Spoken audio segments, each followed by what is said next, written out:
যেভাবে ইসলাম পিতার সম্মান, মর্যাদা এবং গুরুত্বকে বুঝিয়েছে, সেভাবে পিতার উপর কিছু দায়িত্ব অর্পণ করা হয়েছে, তাকে কিছু দায়িত্ব দেওয়া হয়েছে।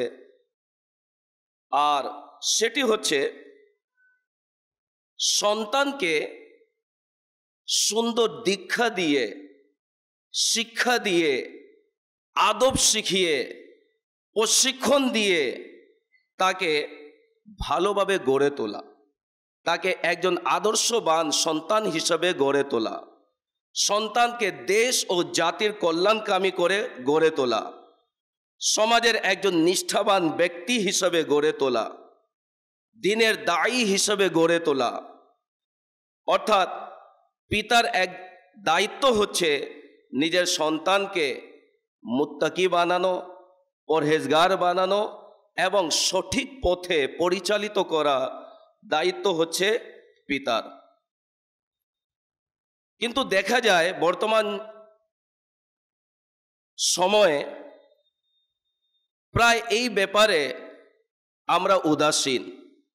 সন্তানের দীক্ষার ব্যাপারে, তরবিয়তের ব্যাপারে, প্রশিক্ষণের ব্যাপারে আমরা অনেকে উদাসীন, এবং দেখা যায় আমরা বিভিন্ন ব্যস্ততার মধ্যে ব্যস্ত হয়ে আমার যে দায়িত্ব ছিল, যে কর্তব্য ছিল, সেটি আমি সঠিকভাবে পালন করিনি বিদায় পরিশেষে পিতা কান্নায় ভেঙে পড়ে, তার চোখ থেকে অশ্রু প্রবাহিত হয়, মাথায় হাত দিতে হয়। কেন?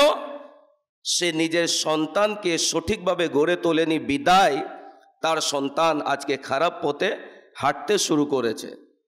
সমাজে একজন সম্মানিত ব্যক্তি হিসেবে নিজের সন্তানকে গড়ে তুলতে পারে না বিদায় হয়তোবা সমাজের এমন কোনো কার্যকলাপে তার সন্তান নিয়োজিত হয়েছে, যার কারণে সমাজে সে মুখ দেখানোর মতো তার মুখ নেই।